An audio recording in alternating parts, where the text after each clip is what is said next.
গোলকগঞ্জৰ অসম-বংগ সীমান্তৰ ৰামৰায়কুটি সত্ৰত উপস্থিত ৰাজ্যপাল কুলাব চান্দ কাটাৰিয়া। সত্ৰখনত সেৱা জনাই ৰাজ্যপালগৰাকীয়ে সত্ৰখনৰ সত্ৰাধিকাৰৰ লগত একাংশ বয়োজ্যেষ্ঠ ব্যক্তিৰ লগত আলোচনাত মিলিত হয়। সত্ৰখনৰ পৰা পোনে পোনে উপস্থিত হয় সীমান্ত সুৰক্ষা বাহিনী BOP-ত। তাত সীমান্ত সুৰক্ষা বাহিনীৰ ফালৰ পৰা অভিবাদন গ্ৰহণ কৰা ৰাজ্যপালগৰাকীয়ে। অভিবাদন গ্ৰহণ কৰাৰ পিছতে ৰামৰায়কুটি সীমান্ত সুৰক্ষা বাহিনীৰ BOP-ৰ সন্মুখতে ভাৰত-বাংলাদেশ সীমান্তৰ কাঁইটীয়া তাঁৰৰ সিপাৰে নো মেনছ লেণ্ডাৰ 1001 পিলাৰৰ কাষত থকা মহামায়া মন্দিৰত উপস্থিত হৈ সেৱা জনায় ৰাজ্যপালগৰাকীয়ে।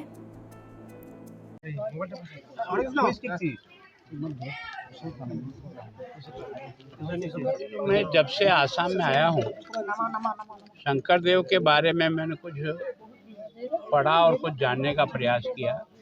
तो वास्तव में शंकर देव ने अपनी साधना और तपस्या से और उन्होंने देश के कई हिस्सों में घूम करके एक तरह से वहाँ का ज्ञान भी प्राप्त किया, समझ भी हुई और उसको लेकर के इस पूर्वांचल में वैष्णव धर्म को स्थापित करने में उनका बहुत बड़ा योगदान है।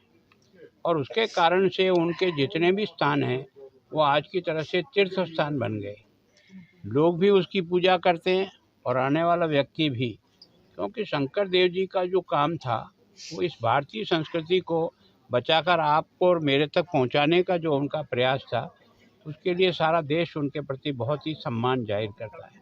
मेरा भी सौभाग्य है कि मैं यहाँ आया हूँ और यहाँ दर्शन किया है। मैं कोशिश करूँगा कि सरकार की तरफ से जो भी सहयोग हो सकता है, इनकी योजना कुछ वहाँ पेंडिंग है, कोशिश करेंगे कि वो जल्दी से जल्दी रिलीज हो, ताकि इस एरिया में जो लोग आए उनको ठहरने की सुविधा भी मिले और इस धार्मिक स्थान पर आकर के स्वयं को भी कुछ अच्छा बनने के लिए एक तरह से इंस्पिरेशन मिले।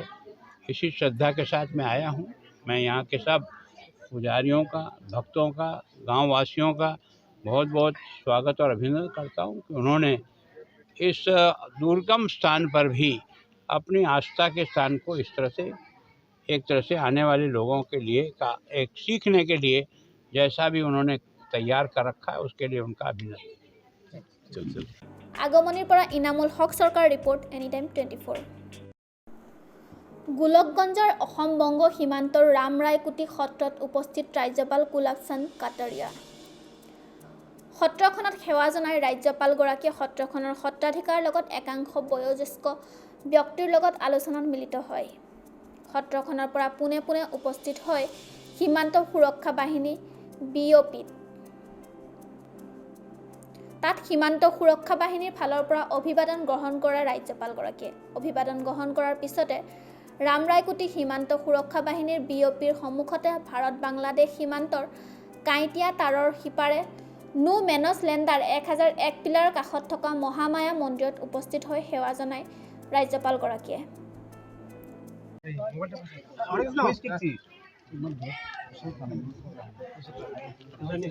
मैं जब से आसाम में आया हूँ, शंकर देव के बारे में मैंने कुछ पढ़ा और कुछ जानने का प्रयास किया। तो वास्तव में शंकर देव ने अपनी साधना और तपस्या से और उन्होंने देश के कई हिस्सों में घूम करके एक तरह से वहाँ का ज्ञान भी प्राप्त किया, समझ भी हुई और उसको लेकर के इस पूर्वांचल में वैष्णव धर्म को स्थापित करने में उनका बहुत बड़ा योगदान है। और उसके कारण से उनके जितने भी स्थान हैं वो आज की तरह से तीर्थ स्थान बन गए।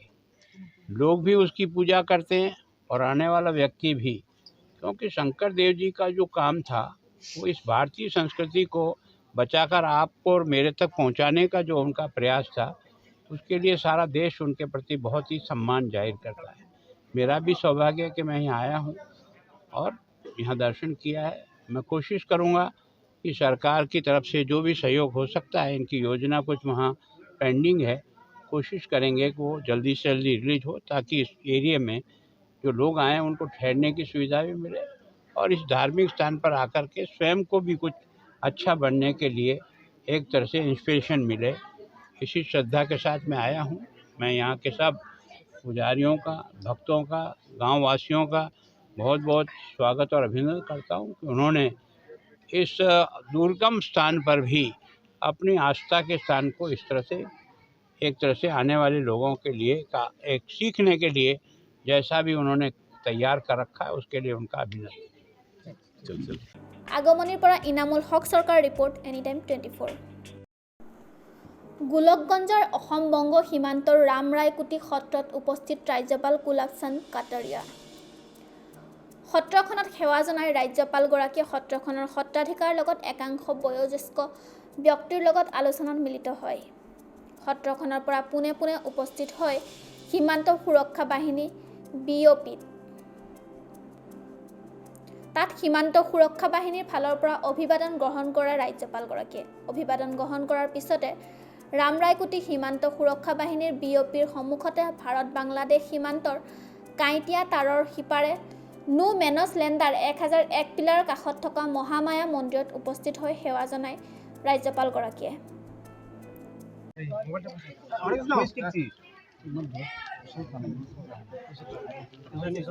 मैं जब से आसाम में आया हूँ शंकर देव के बारे में मैंने कुछ पढ़ा और कुछ जानने का प्रयास किया। तो वास्तव में शंकर देव ने अपनी साधना और तपस्या से और उन्होंने देश के कई हिस्सों में घूम करके एक तरह से वहाँ का ज्ञान भी प्राप्त किया, समझ भी हुई और उसको लेकर के इस पूर्वांचल में वैष्णव धर्म को स्थापित करने में उनका बहुत बड़ा योगदान है। और उसके कारण से उनके जितने भी स्थान हैं वो आज की तरह से तीर्थ स्थान बन गए। लोग भी उसकी पूजा करते हैं और आने वाला व्यक्ति भी, क्योंकि शंकर देव जी का जो काम था वो इस भारतीय संस्कृति को बचाकर आपको और मेरे तक पहुंचाने का जो उनका प्रयास था उसके लिए सारा देश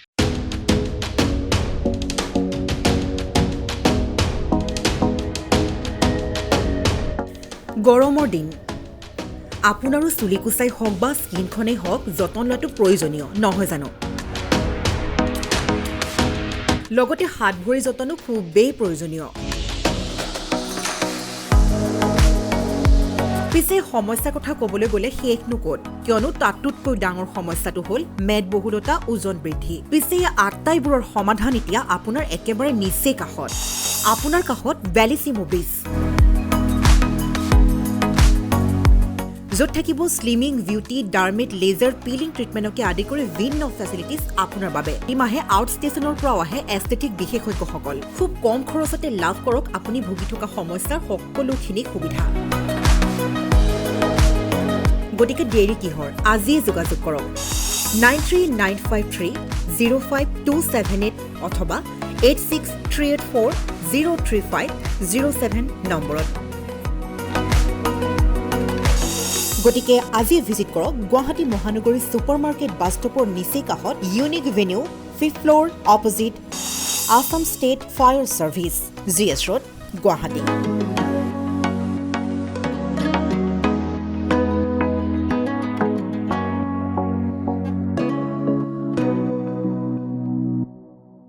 মাত্ৰ 100 টকাতে ভাগ্য সলনি হ'ব আপোনাৰ। আপোনাৰ ঘৰৰ আলহী হ'ব লাখটকীয়া বাহন। মাত্ৰ 100 টকা খৰচ কৰি লাভ কৰক আপোনাৰ পচন্দৰ বাহনখন। 4 চকীয়া আৰু 2 চকীয়া মুঠ 13খনকৈ বাহন ৰৈ আছে আপোনাৰ বাবে। মাত্ৰ সংগ্ৰহ কৰক এটা টিকট। হোজাই ডবকাত অনুষ্ঠিত হৈছে বৃহৎ উপহাৰ কুপন খেল। খেলৰ স্থান হৈছে ডবকাৰ নিখাৰীমুখ খেলপথাৰ। প্ৰথম পুৰস্কাৰ এখন বেলেনো, দ্বিতীয় পুৰস্কাৰ ৱেগনাৰ, তৃতীয় পুৰস্কাৰ এল্টো K10, চতুৰ্থ পুৰস্কাৰ পালচাৰ NS 160, পঞ্চম পুৰস্কাৰ হৈছে এপাচি, ষষ্ঠ পুৰস্কাৰ হৈছে পালচাৰ 150, সপ্তম পুৰস্কাৰ হৈছে পালচাৰ NS 125, অষ্টম পুৰস্কাৰ হৈছে এণ্ট্ৰক স্কুটি 125cc, নৱম পুৰস্কাৰ হৈছে গ্লেমাৰ 125cc, দশম পুৰস্কাৰ হৈছে এক্টিভা 125cc, একাদশ পুৰস্কাৰ হৈছে ছুপাৰ স্প্লেণ্ডাৰ 125cc, দ্বাদশ পুৰস্কাৰ হৈছে হোণ্ডা চাইন 100cc, ত্ৰয়োদশ পুৰস্কাৰ হৈছে এক্সেল 100cc। উল্লেখ্য যে অসম চৰকাৰৰ পঞ্জীয়নত থকা জংগল ব্লক চিচিঅ' ইকনমিকেল ডেভেলপমেণ্ট ছ'চাইটিৰ উদ্যোগত আগবঢ়োৱা হৈছে এই উপহাৰ কুপনৰ খেল। এই উপহাৰ কুপনৰ খেলৰ বাবে আছে হোজাই জিলা প্ৰশাসনৰ চৰকাৰী অনুমতি। গতিকে আপুনি নিঃসন্দেহে ক্ৰয় কৰক এটা টিকট। অহা মাহৰ 30 তাৰিখ অৰ্থাৎ 30 ছেপ্টেম্বৰ তাৰিখে অনুষ্ঠিত হ'ব এই খেলৰ ফাইনেল খেল। গতিকে পলম নকৰি আজিয়েই যোগাযোগ কৰক এই নম্বৰত 9864972006। ক্ৰয় কৰক এটা টিকট, বিনিয়োগ কৰক মাত্ৰ 100 টকা আৰু ঘৰলৈ আনক আপোনাৰ মন পচন্দৰ বাহনখন।